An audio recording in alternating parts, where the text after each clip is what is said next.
একদম বন্ধুরা। ওরে বাবা, দেখো বটম ডেকটা তো দারুণ, 10 অফ কাপস। বন্ধুরা এখানে কিন্তু ইউনিভার্স এটা জানাচ্ছে এখন কিন্তু তোমার কিন্তু একটু নেগেটিভ টাইম চলবে, বুঝতে পেরেছো?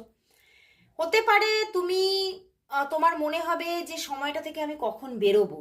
এই যে একটা খারাপ সময়, থার্ড পার্টি ইস্যু যেটা আমি দেখতে পেলাম, যেখান থেকে অফ অন সিচুয়েশন হচ্ছে, তো তোমার মাথার মধ্যে চলতে পারে যে আমি কবে এই জায়গাটা থেকে পুরোপুরি বেরিয়ে আসবো।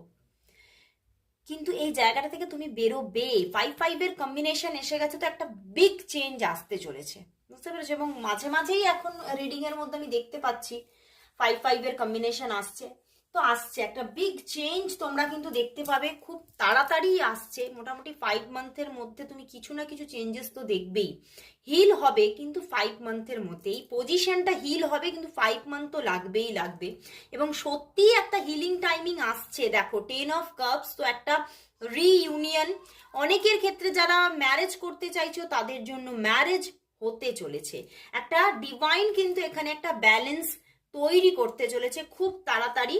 তো 5 to 10 মান্থের মধ্যে দেখবে সবটাই কিন্তু রিলেশনশিপের জায়গাটা ব্যালেন্স হয়ে যাচ্ছে। তো একটু মনকে শান্ত রাখতে হবে, দরকার হলে মেডিটেশন করো, মনকে শান্ত করো।